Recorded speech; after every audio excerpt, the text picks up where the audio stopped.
Bonsoir tout le monde. Je me présente, Dr Zina Chachoua. Je suis chirurgien maxillofacial installé sur Alger. Je voulais tout d'abord remercier toute l'équipe du forum pour la prise en charge, pour la gentillesse et la bienveillance. C'est la première fois pour moi je le fais et franchement, je reviendrai avec grand plaisir. Donc, sans plus tarder, nous allons voir aujourd'hui un sujet qui nous touche de plus en plus, nos praticiens, médecins, dentistes, chirurgiens, qui est la médecine esthétique, le joli monde de la médecine esthétique. Malheureusement, la médecine esthétique, c'est beau, mais il y a aussi le revers du médaille, qui est les complications qu'on peut recevoir. Et aujourd'hui, on va voir ensemble les complications des fillers et leur prise en charge. Donc, en introduction, qu'est-ce qu'un filler? Donc, le filler désigne un produit de comblement injecté dans la peau pour restaurer un volume, laisser une ride ou améliorer des contours. En général, ce qu'on utilise, c'est de l'acide hyaluronique qui, lui, existe déjà naturellement dans notre corps. Pourquoi l'acide hyaluronique? Parce que l'acide hyaluronique a un pouvoir d'attraction hydrique. Donc, en fait, on dit qu'il peut retenir jusqu'à 1000 fois la quantité d'eau par rapport au volume injecté. Donc, ceci va nous permettre de traiter des lèvres, des sillons nasogéniens, des cernes, des pommettes ou l'ovale du visage. Le but ici, ça serait de rajeunir, d'embellir, d'hydrater, donc le pouvoir hydratant de l'acide hyaluronique, de manière naturelle et discrète. Donc, l'utilisation des fillers fait aujourd'hui partie intégrante de la médecine esthétique moderne et la médecine anti-âge. Elle permet de restaurer des volumes, d'harmoniser des traits et de sublimer des visages sans chirurgie.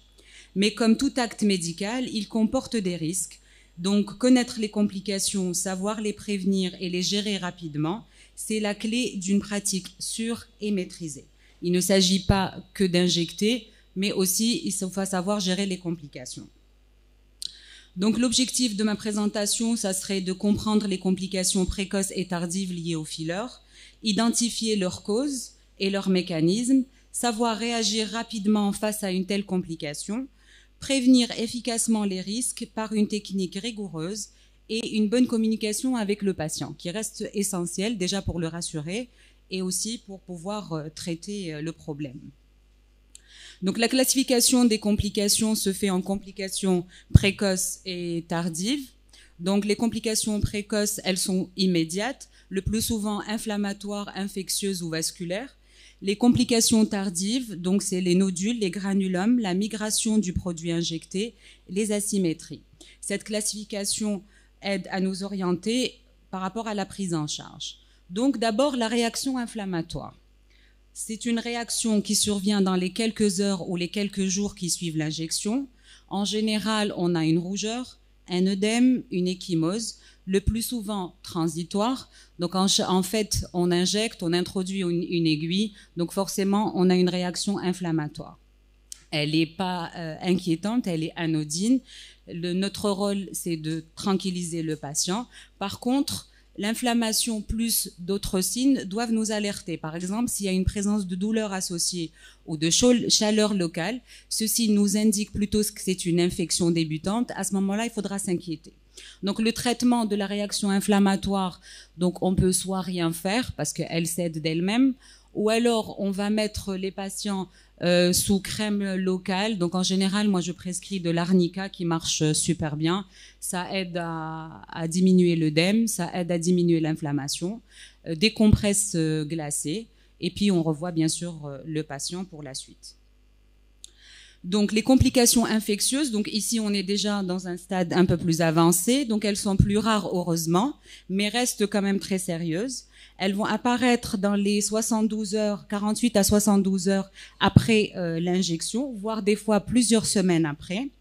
Donc le signe ici, c'est le signe de toute infection. Donc nous allons retrouver une douleur, un érythème, de la chaleur, parfois une collection et de la fièvre. Donc le germe ici incriminé est plus souvent le staphylocoque. Des fois, on a des biofilms bactériens.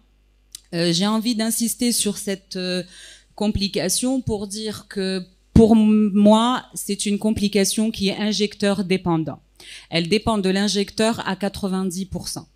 Donc, il faudrait faire très attention, déjà prendre l'habitude et le soin de désinfecter tout le visage, même si le patient il vient pour une injection bien précise dans un site particulier, il faut prendre le soin de démaquiller, désinfecter tout le visage. Ensuite, refaire une désinfection au moment de l'injection sur le point d'injection. Ça, c'est important. Utiliser du matériel à usage unique. Ça aussi, c'est très, très important. En ce qui concerne le filler, il n'y a pas de souci parce que c'est des injections qui sont déjà stériles. Il y a plusieurs aiguilles, donc tout reste stérile. Donc, des gants stériles ou des gants propres. Et bien sûr, la désinfection. Désinfection après avoir qu'on ait fini l'injection et faire une éducation aux patients, c'est-à-dire qu'on a quand même injecté des produits. Quand il s'agit de filler, c'est un seul point d'injection, mais par exemple, quand on fait de la mésothérapie, c'est beaucoup de points d'injection. Donc, insister sur le fait qu'il ne doit pas se toucher le visage, parce que les mains, quand elles sont pas propres, alors qu'on doit toucher un site d'injection, ça peut donner des complications. Donc, en fait, tout est une histoire d'éducation. Ça, c'est très important par rapport aux patients. Et puis, nous-mêmes aussi, essayer de rester quand même médecins avant tout. Donc, faire très, très attention aux produits qu'on utilise et à la manière dont on les utilise. Donc, la prise en charge, ici, ça va être une antibiothérapie ciblée. Donc, on avait dit le germe, c'est le staph ou le biofilm bactérien. Donc, quand c'est le staphylocoque, en général, je sais pas, c'est peut-être une déformation professionnelle. Moi, j'ai tendance à traiter les infections comme ce qu'on traiterait en maxillofacial pour les cellulites. Donc, je mets automatiquement soit amoxicilline flagyl. Ça donne très, très bien au niveau du visage et on est bien. Contre-indication absolue des anti-inflammatoires. Ça aussi, c'est quelque chose qu'on doit garder en tête. Le visage, son seul moyen de défense, c'est l'inflammation. Donner des anti-inflammatoires va faire disséminer l'infection. Donc, je préfère ne pas donner d'anti-inflammatoires pour que l'inflammation puisse localiser mon infection que mettre le patient sous anti-inflammatoire. D'autant plus qu'en Algérie, on a la culture d'aller voir le pharmacien directement tout seul. Et en général, le pharmacien, quand on lui dit on a mal, il nous donne un anti-inflammatoire. Donc, c'est pas logique, on est censé prendre un antidouleur, donc un antalgique, mais on prend des anti-inflammatoires. Et les anti-inflammatoires, que ça soit, je pense que vous êtes d'accord avec moi, les dentistes, que ce soit pour un problème dentaire ou autre, ou articulaire ou autre, quand on a mal, on prend un antidouleur. Quand on a de l'inflammation, on prend un anti-inflammatoire. Voilà, juste, je voulais aussi parler de ça. Donc moi, j'aime bien, le meilleur anti-inflammatoire pour moi, c'est la glace. Ça a toujours été quelque chose que j'utilise très très souvent. Ça marche super bien, c'est un antidouleur et ça règle énormément les inflammations. Donc voilà, donc au cas où il y a suspicion de biofilm bactérien, donc à ce moment-là, on va utiliser la hyaluronidase et la suspension immédiate de tout autre geste esthétique, bien sûr. Donc si on suspecte une infection, on fait pas autre chose. C'est-à-dire que si la patiente est venue pour botox, filler, autre chose, on fait pas. On traite d'abord l'infection. Une fois qu'on a réglé notre problème d'infection, à ce moment-là, on pourra continuer et faire d'autres choses. Bon, heureusement que dans la majorité des cas, ça reste des infections localisées, mais de plus en plus, on reçoit des patients avec des infections, des staphylococcus malines de la face, on reçoit des patients avec des cellulites. C'est plus souvent des patients ou des patientes qui se sont fait injecter par des non-médecins. Voilà. Donc la complication vasculaire, donc c'est celle qu'on craint tous, c'est la complication la plus urgente, j'ai envie de dire, qu'il faut savoir déjà diagnostiquer et puis prévenir. Ces complications surviennent lors d'une injection intra-artérielle accidentelle. Les symptômes, c'est une douleur brutale, un blanchissement, donc le livédo, puis une nécrose cutanée. Les zones à haut risque sont le nez, la glabelle, la lèvre et le front. Donc, les complications artérielles, là aussi, je vais dire que c'est médecin dépendant. On ne peut pas dire que si on a une complication artérielle, c'est de la faute au patient. La complication artérielle, elle est due à l'injection d'acide hyaluronique en intra-artériel ou des fois due à d'injecter l'acide hyaluronique à côté d'une artère et du coup, comme ça va faire une expansion, ça va faire un appel d'eau, donc ça va comprimer l'artère qui est juste à côté. Donc, si je dois conseiller mes amis médecins, bien connaître son anatomie, ça c'est primordial avant de commencer à faire de la médecine esthétique. Connaître les trajets des artères et leurs sièges. J'ai appris comme ça il y a maintenant 10 ans Et je continue à le faire, même avec autant d'expérience, même en étant chirurgien maxillofacial. Je dessine toujours mes zones à risque sur le patient. Quand je sais que je vais travailler pas loin de l'artère faciale, je la dessine. Quand je sais qu'elle est superficielle, je la dessine. Quand je dois injecter en temporal, je prends un crayon rouge et je garde mon trajet. Comme ça, même visuellement, je sais que c'est une zone qu'il faut pas aller, il faut pas toucher. Donc ça, c'est important. La deuxième règle en injection de filler, c'est d'injecter doucement. Toujours injecter doucement. Une douleur, c'est-à-dire, bon, je parle pas de aïe quand l'aiguille rentre, mais une injection de filler n'est pas censée être douloureuse. À part quand on traverse la peau, donc la première entrée de l'aiguille, le reste n'est pas censé être douloureux, qu'on soit avec une aiguille ou qu'on soit avec une canule. Les deux ne sont pas douloureux. Donc, si le patient décrit une douleur, il faut savoir s'arrêter. Aspirez toujours avant d'injecter, même si on sait qu'on est loin d'une artère, même si on sait qu'on est loin d'une veine, prenez toujours l'habitude d'attendre, ça nous permet de discuter avec le patient et de le mettre à l'aise et on commence à injecter doucement. Voilà, toujours avoir un regard sur le site qu'on est en train d'injecter. Tout changement de couleur doit nous faire suspecter un problème vasculaire. Donc en général, il suffit de faire un petit punch, donc il suffit juste de pincer la peau et voir. Si la coloration reste blême, reste blanchâtre, à ce moment-là, il faudra s'inquiéter. Donc, si tu as un patient ou une patiente qu'il faudra garder en consultation, ne pas le libérer, continuer à faire son geste, tout en gardant ça en visuel. Et au moindre doute, injecter de la hyaluronidase. Donc, faire fondre l'acide hyaluronique. S'il n'y a pas de retour de coloration. S'il y a eu un retour de coloration, donc on est bon, c'est juste sur le moment. Et puis des fois, les nouveaux acides hyaluroniques, ils mélangent avec de la xylocaïne ou de la lidocaïne. Donc en fait, ça donne un effet, voilà, ça donne un petit effet de blanchiment ou alors de troubles de paresthésie. Donc ils peuvent nous induire en erreur. Mais il faut juste prendre son temps, rester en alerte. Donc la prise en charge en cas de complications vasculaires, c'est une prise en charge avec la hyaluronidase à forte dose, massage, chaleur, nitroglycérine topique, oxygénothérapie hyperbare si possible, et la rapidité du diagnostic et du traitement est égale bon pronostic. Quelque chose aussi que je voulais dire qui est très très important, c'est injecter du filler au niveau de la glabelle. C'est une contre-indication absolue. Quand on a des rides au niveau de la glabelle, donc les rides du lion, c'est une indication de Botox. Jamais d'acide hyaluronique. C'est une zone qui est très vascularisée. C'est une zone à problème. On est près de l'artère angulaire, on est près de l'artère rétinienne, on est près de l'artère tronculaire. Donc la migration peut se faire très très facilement et on a un risque de cécité. Donc imaginez-vous que le patient peut devenir aveugle juste parce qu'on a voulu effacer une ride. Donc le traitement à ce niveau-là est du Botox. Quand après le Botox, il persiste une cassure, parce que des fois, on reçoit des patients qui viennent pas à un stade précoce, c'est-à-dire qu'il y a la ride, mais il y a aussi la cassure cutanée. Donc, quand on a cette cassure cutanée, il vaut mieux traiter par de la mésothérapie, injecter des petites vitamines en superficiel pour pouvoir retrouver un aspect plus lissé de la peau. Donc, les complications tardives, donc elles apparaissent après plusieurs semaines ou plusieurs mois. Donc, on peut retrouver des nodules, qui sont des indurations localisées, parfois douloureuses, donc comme vous voyez sur le premier schéma, des granulums inflammatoires ou immunitaires persistants, la migration du produit, donc aspect irrégulier ou difforme. Donc, les nodules, on les retrouve, de par mon expérience, le plus souvent, on les retrouve au niveau des lèvres, donc comme vous voyez sur l'image ici en dessous.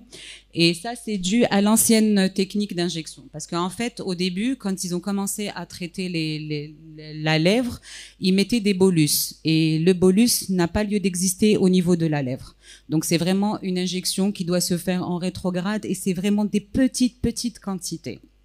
Voilà. Donc, ça donnait des petits aspects comme ça. On voyait les gens avec des nodules au niveau de leurs lèvres. Les granulums inflammatoires, alors c'est des cas particuliers. En général, c'est dans les cadres des maladies auto-immunes, quand c'est des patients qui ont des profils auto-immuns. Donc, ils peuvent, quand ils se sont fait injecter plusieurs fois, avoir une réponse immunitaire. Donc, ça peut donner des petits granulums. Là aussi, c'est pas grave.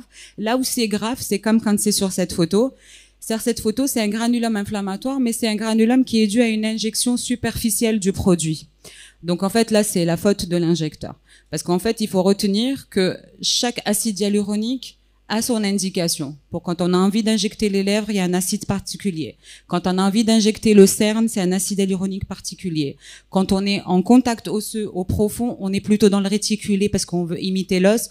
Donc, on est sur un type d'acide hyaluronique particulier. Et plus on est superficiel, plus on va prendre de l'acide hyaluronique qui n'est pas réticulé, parce qu'en fait, le but qu'on veut obtenir à ce moment-là, c'est juste de l'hydratation. On va lisser la peau, pas avec de l'hydratation. Donc, toujours bien choisir son acide hyaluronique est très important. Alors, les facteurs de risque. Donc, les facteurs de risque aux complications, les techniques d'injection. Donc, comme je vous ai dit, c'est médecin dépendant. Donc, toujours faire attention à injecter dans la bonne profondeur et dans le bon point. La vitesse, toujours injecter très, très doucement.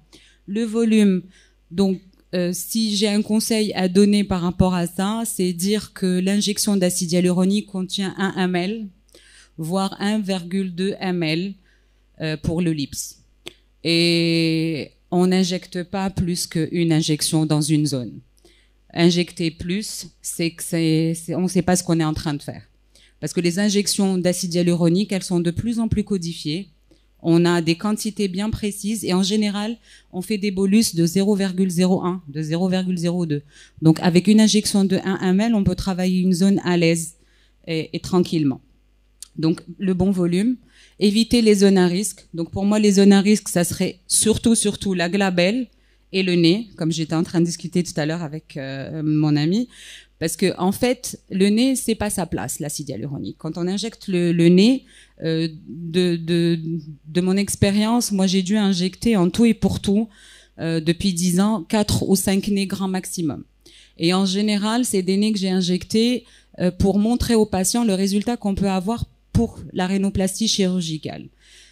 Sinon, je ne vois pas l'intérêt d'injecter un nez avec de l'acide hyaluronique. Et le problème se pose pas à la première injection, d'accord? Le problème se pose quand le patient veut retrouver le même effet. Donc, en fait, il vient, on l'injecte le nez, il repart, il revient 1 an après ou 12 ou 18 mois après pour réinjecter le nez. Et en fait, comme c'est pas sa place, l'acide hyaluronique, donc il va pas fondre complètement.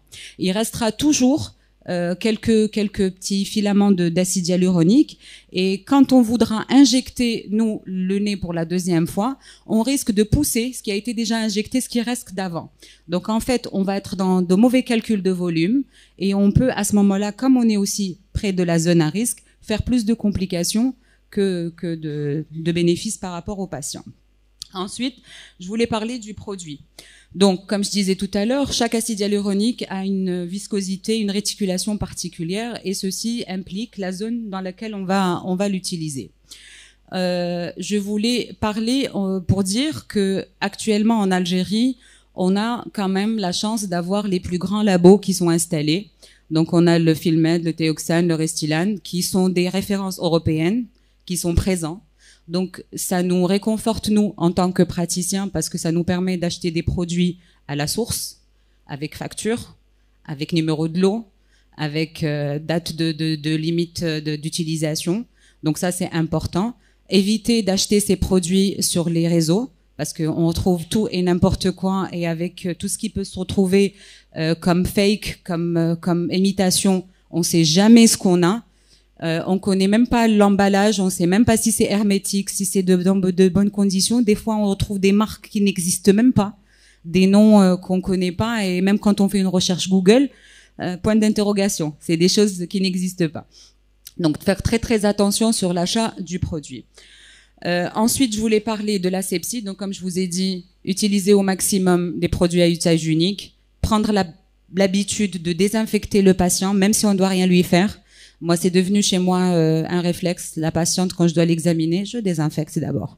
Déjà parce que, en général, quand c'est des femmes, elles viennent avec des couches de maquillage qui sont très très importantes, donc ça nous permet pas, on peut pas examiner une peau, on peut pas voir ce qu'il y a derrière. Je vais dire quelque chose qui est peut-être un peu méchant, mais pour moi, un patient est menteur jusqu'à preuve du contraire. En tout cas, en médecine esthétique, parce que de plus en plus, on retrouve des patients et des patientes qui ne nous disent pas la vérité. C'est-à-dire qu'elle va venir, il va venir, et ils vont nous dire que c'est la première fois que je me suis fait injecter, alors que c'est pas forcément vrai. Ils se sont fait injecter ailleurs, ils ne savent pas avec quoi, ils ne savent pas ce qui a été fait. Donc en fait, on démarre sur des patients qui sont déjà, voilà. Donc toujours prendre la peine de poser les questions plusieurs fois et faire répéter. Déjà utilisé, filler, qu'est-ce que vous avez utilisé, combien, quelle marque, voilà. Après, comme je vous ai dit, voilà, c'est ce que je voulais dire par rapport à ça. Donc la prévention pour moi reste le meilleur traitement. Donc la meilleure gestion d'une complication, c'est sa prévention. Maîtriser parfaitement son anatomie. Utiliser des canules quand c'est possible, parce qu'en fait, avec la canule, comme le bord il mousse, même si on passe à côté d'un vaisseau, on a moins le risque de le traumatiser que quand c'est avec une aiguille, avec le bout triangulaire. Mais là aussi, quand on ne sait pas où est-ce qu'on injecte, donc on peut plus facilement tomber sur un vaisseau. Injecter lentement, avec des petits volumes. Je préfère sous-corriger, injecter moins, revoir le patient une semaine après ou 15 jours après et réinjecter la suite, que d'aller sur de gros volumes et avoir le risque de se retrouver dans des complications. Toujours aspirer avant d'injecter. Je l'ai mise, bon, on est un peu revenu dessus parce que comme surtout quand on utilise les acides hyaluroniques qui sont très très visqueux, même si on aspire, il faut vraiment rester très très très longtemps pour que ça crée le négatif. Ben, si on est à côté d'un vaisseau, on est le retour. Mais bon, on continue à le faire, même, je sais pas, peut-être pour nous psychologiquement, pour se dire qu'on est bien. Mais c'est vrai qu'on le fait de moins en moins. Donc, informer le patient, documenter son geste. Donc, documenter son geste. Alors en fait, moi au cabinet, j'ai des carnets qu'on nous donne déjà les labos quand on achète de l'acide hyaluronique, on a automatiquement le carnet, ou alors on peut le faire nous-mêmes. Je crois que j'en ai ramené avec moi. Donc en fait, c'est un carnet sur lequel on a toutes les informations du patient. Et ça nous permet déjà de mettre le nom, le prénom, l'âge, voilà. Et il y a une partie, donc on a les deux, on a quand il s'agit d'hommes ou de femmes. Et en fait, à l'intérieur, ce qui est bien, c'est qu'après les antécédents et tout ça, nous avons la date de l'injection, le produit utilisé, la zone traitée, l'étiquette du produit, donc la traçabilité du produit, et on met un commentaire. Donc ici, par exemple, si j'injecte un patient aujourd'hui, je vais mettre la date d'aujourd'hui, le produit, donc je vais enlever l'étiquette. En fait, sur le produit, il y a 3 étiquettes. Une, elle est censée rester sur la traçabilité du produit, une pour le patient et une pour nous, en tant que médication, en tant que preuve médicale. Donc, on met l'étiquette, on met la zone qu'on a traitée, et on met le commentaire, c'est-à-dire tout s'est bien passé, au patient à revoir dans une semaine, et à la fin on a les rendez-vous. Ces carnets, moi je les trouve géniaux, parce qu'en fait, ça permet au patient de l'avoir sur lui. On a le même chez nous, donc on peut savoir à tout moment qu'est-ce qu'on a fait, quel jour, et quel produit surtout. Et comme c'est des patients qui viennent parce qu'ils vont être réguliers, donc ils vont revenir plus souvent, donc c'est bien de savoir par exemple qu'est-ce que j'ai utilisé comme acide hyaluronique la fois d'avant, pour rester dans la même gamme, pour rester dans le même style de produit, pour éviter justement qu'il y ait des problèmes inflammatoires ou infectieux. Donc voilà. Donc utiliser les canules quand c'est possible, injecter lentement, toujours aspirer avant d'injecter, informer le patient, documenter chaque geste, l'expertise, la prudence et la communication sont nos meilleurs alliés. Donc, communication et suivi du patient. Donc, le suivi est essentiel pour la sécurité et la confiance du patient. Revoir toujours son patient à J7 et à J15. À J7 et à J15. Expliquer chaque effet attendu ou inhabituel, noter toutes les réactions. Donc en fait, on revoit les patients une semaine après pour être sûr qu'il n'y a pas de complications. On le revoit en général à J15 parce que c'est le moment où on doit faire des retouches si on veut faire des retouches. Si il y a une petite asymétrie qui persiste ou s'il y a un manque de volume, le patient veut un tout petit plus. Donc on peut rajouter, en général, se fait à J15 et à J30 pour être sûr que tout est bien fait. On peut laisser notre patient aller dans la nature et le revoir une année après. Donc, une bonne écoute évite souvent des complications relationnelles autant que le médecin. Je voulais aussi dire aussi que c'est important d'être présent pour le patient. Parce que des fois, c'est des inquiétudes, c'est rarement des complications réelles. Et le fait de savoir que son médecin est là, que son médecin va le rassurer, déjà nous, ça nous rassure parce qu'au moins, ils vont nous joindre, même si des fois, c'est à des heures improbables et c'est pas ce qu'on veut spécialement. Mais je préfère que le patient ou la patiente m'appelle et que je dise non, non, c'est rien, qu'il ne m'appelle pas et justement passer surtout d'une complication vasculaire.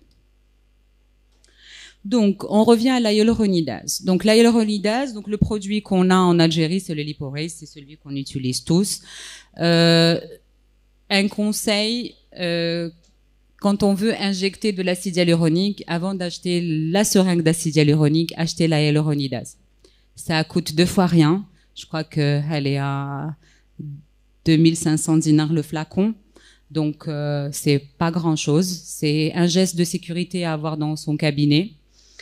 Et ça nous permet de résoudre énormément de problèmes. Donc, la dilution, moi, personnellement, je la fais à 4 cc.